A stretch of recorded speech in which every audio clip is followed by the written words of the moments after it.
와우! 달슨의 라이브! 네, 오늘은 굉장한 변화가 예상되고 있는 유럽의 이적 시장에 대해서 이야기하려고 합니다. 제 생각도 말씀드리고요. 또 현지 피파 에이전트와 연결해서 또 전망도 한번 들어보겠습니다. 맨유가 올 상반기 그러니까 1월부터 3월 그 손익계 단서를 좀 발표를 했는데요. 좀 이게 손해가 좀 손실이 좀 큽니다. 한 시즌으로 보자면 이제 4분의 3분기라고 할 수 있겠는데 결과적으로 보니까 2,800만 파운드, 우리나라 돈으로 423억 원의 손실을 봤다고 합니다. TV 중계권료 손해가 2천만 파운드고요. 그다음에 뭐 토트넘 경기 포함해가지고 경기가 아예 취소가 되면서 지금 경기 무산에 따른 또 손실이 800만 파운드, 그래서 모두 합쳐서 2,800만 파운드의 지난 4분의 3분기 손실을 좀 봤다고 합니다.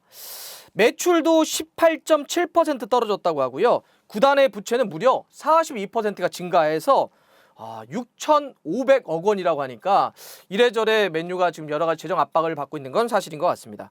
근데 이제 문제는 남은 기간 이런 손실은 더 커질 수밖에 없잖아요. 지금 코로나 문제 때문에 리그가 중단되어 있고 언제 재개가 될 수 없는 그런 상황인데 어떻게 되든지 간에 뭐 그게 중단되면 타격이 더 클 것이고 재개가 된다고 하더라도 무관중으로 열릴 가능성이 매우 높기 때문에 손실은 더 커질 수밖에 없을 것 같습니다. 근데 지금 더 큰 문제는 뭐냐면 이번 시즌도 이번 시즌이지만 다음 시즌이 열린다고 하더라도 다음 시즌도 일정 기간, 상당 기간 또 무관중으로 치러질 수밖에 없다라고 하는 전망도 나오고 있습니다. 물론 상황이 좋아지면 좀 달라지겠지만은요. 그러면 이제 문제가 뭐가 될까요? 당장 구단들이 굉장히 어려운 상황이기도 하지만 다가오는 여름 이적 시장의 선수를 어떻게 데려오고 또 어떻게 내보낼 것인가. 이적 시장에 대한 여파도 클 수밖에 없다. 왜냐하면 돈이 없잖아요. 돈이 없는 상태에서 전력을 또 보강을 해야 되기 때문에 굉장히 큰 문제가 될 수밖에 없다, 이런 얘기가 나오고 있습니다. 당장 뭐 맨유는 그 스페인의 아틀레티코 마드리드의 사울 리게스라든지 그다음 프랑스의 올림픽 리옹의 무사 덴벨레와 같은 스트라이커 연결됐었는데 뭐 현지 여러 가지 보도에 따르면은 좀 두 선수는 좀 이제 어렵지 않냐, 이런 얘기가 나오고 있고요. 또 그 밖에도 뭐 제이든 산초라든지 잭 그릴리시, 해리 케인 여러 선수들이 좀 연결되어 있었는데 다 모든 선수들을 영입하기는 쉽지 않다. 또 뭐 셋 중에 한두 명이라도 영입하는 것은 현재로서는 이렇게 쉬운 게 아니다. 왜냐하면 말씀드렸지만 손해와 손실이 계속 커지고 있기 때문에 재정 압박 상황에서 새로운 선수들을 영입하는 건 쉽지 않지 않냐, 이런 얘기들이 나오고 있습니다. 맨유의 쇼샤르 감독은 스카이 스포츠와 인터뷰를 통해서 이렇게 얘기하더라고요. 오늘의 세계는 두 달 전과는 다르다. 새로운 세상이며 올 여름 이적 시장은 사람들의 생각과는 완전히 다르게 진행될 것이다. 이런 이야기를 했습니다. 근데 뭐 사실 이런 상황은 맨유만의 상황일까요? 모든 팀들이 다 지금 재정 압박을 받고 있고 특히 이제 뭐 2부, 3부, 4부 이렇게 하브리그 팀들 같은 경우는 도산되거나 파산될 수도 있다, 이런 이야기가 나오고 있기 때문에 좀 심각한 상황인 것 같습니다. 그러면 말씀드렸던 것처럼 천문학적인 돈이 오가는 이적 시장은 더욱더 많은 영향을 받을 수밖에 없을 텐데 좀 어떻게 될까요? 이런 천문학적인 돈이 또다시 오갈 수 있을까요?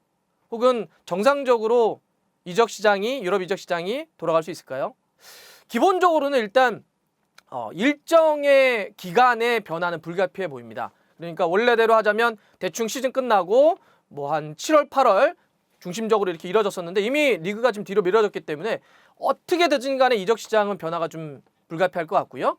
또 경우에 따라서는 완전히 뒤로 밀어가지고 오랜 기간 이적 시장을 열어놓을 수도 있다, 이런 얘기도 좀 나오고 있습니다. 근데 뭐 일정이야 이렇게 조정하면 되는데 문제는 내용이 되겠죠. 제가 봐서는 이 코로나 여파가 이적 시장에 미칠 영향 크게 보면 네 가지로 좀 보입니다. 첫 번째는 역대 최고의 밀당, 협상력이 중시되는 그런 이적 시장이 될 겁니다. 무슨 얘기냐면 지금 실제로 구단들이 돈을 벌 수 있는 게 거의 다 막혔다고 보면 됩니다. 경기가 치러지지 않고 있고 경기가 재개되더라도 무관중으로 경기가 열리게 되면 관중 수입도 줄어들게 되겠고 스폰서십 줄어들게 되겠고 여러 가지 줄어들기 때문에 돈을 벌 수 있는 이제 그 영역, 이게 뭐가 남냐면 결국은 선수를 이적시켜서 버는 돈, 이게 어찌 보면 구단이 지금 활로를 모색할 수 있는 그런 길이라고 할 수 있겠는데요.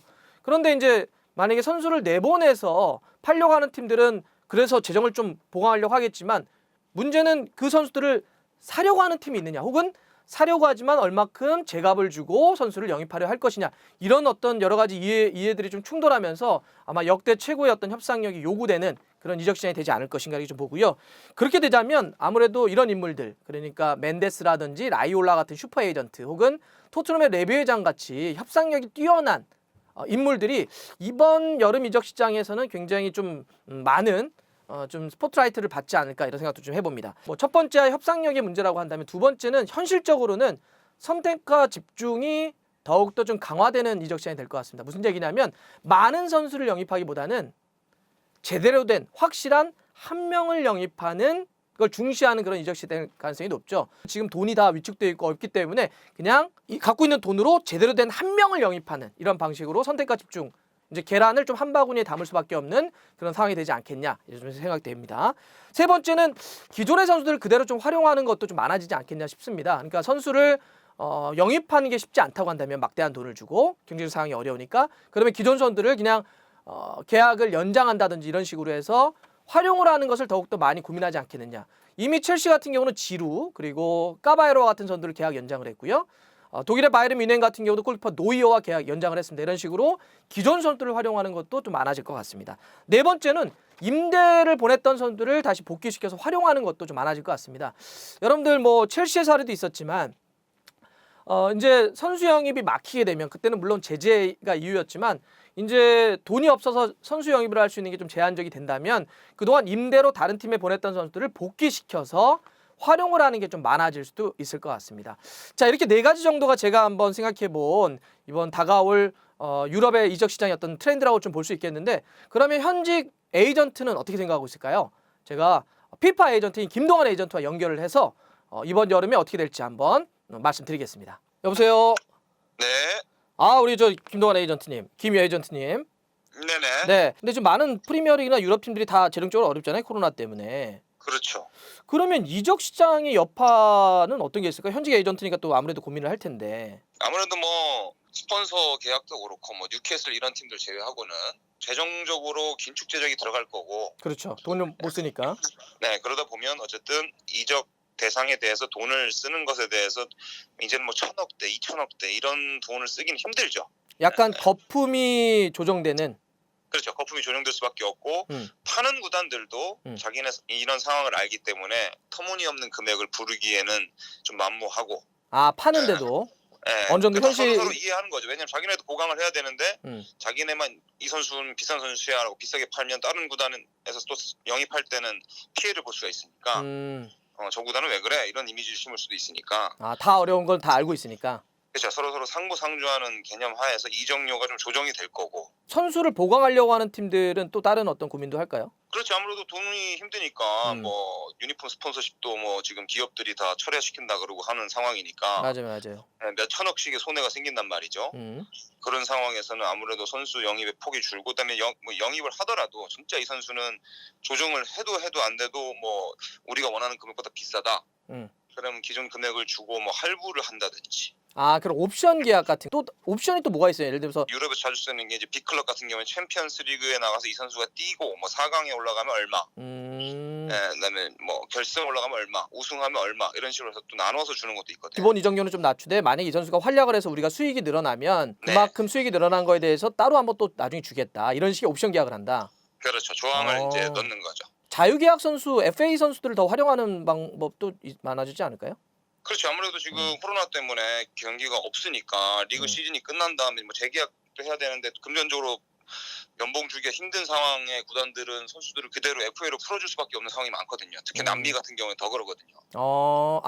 그래서 지금 브라질 선수들이 K리그를 오려고 하는 것도 많다. 왜냐면 거기에 리가 중단되고 계약이 해지되고 막 이런 것 때문에. 그렇죠. 거기서 뛰고 있는 선수 중에 FA 되는 선수도 많죠. 뭐 유럽 쪽이나 그런 식으로 해서 따로 이렇게 뭐 연결되고 있는 데가 있나요? 연결은 되고 있는데 연결된 에이전트들이 전부 격리 중이어가지고. 격리 중이요? 통화하면은 애기 울음소리밖에 안 들리더라고. 스테이홈 하니까. 그 집에서 못 나가고 뭐 사회적 거리두기를 거기서 하고 있으니까 이제 슬슬 움직일 땐 됐죠. 근데 어쨌든 기존의 풍경, 이적 시장에서 봤던 풍경하고는 완전 다른 풍경이 좀 펼쳐질 거는 맞겠네요. 그래서 돈의 순환 자체가 양이 줄어들겠죠. 그러면 지금 막 뭐 보도에 따르면 어느 팀이 누굴 데려가네, 뭐 몇 천억에 데려가네, 이거는 그 액면 그대로 그 보도를 봐서는 안 되겠군요. 그렇죠. 기자들도 재택근무하니까 상상력이 풍부해지는 거죠. 기자들 재택근무 때문에 그렇다. 알겠습니다. 네, 고맙습니다. 알겠습니다. 네, 현지 피파 에이전트로 활약하고 있는 김동환 에이전트와 좀 연결을 했는데요. 우리가 평상시 보는 거와 또 이 에이전트로 연결하니까 좀 다르죠. 에이전트도 고민이 많을 것 같고 지금 뭐 유럽도 그렇고 전례 없는 그런 상황 속에서 이적 시장이 어떻게 펼쳐질지도 굉장히 좀 궁금합니다. 팀들마다 또 선수마다 다 묘안과 묘수를 좀 짜내야 될 것 같은데요. 어떻게 결과가 좀 이어질지 우리 축구 팬들도 또 관심을 갖고 또 지켜봐야 될 것 같습니다.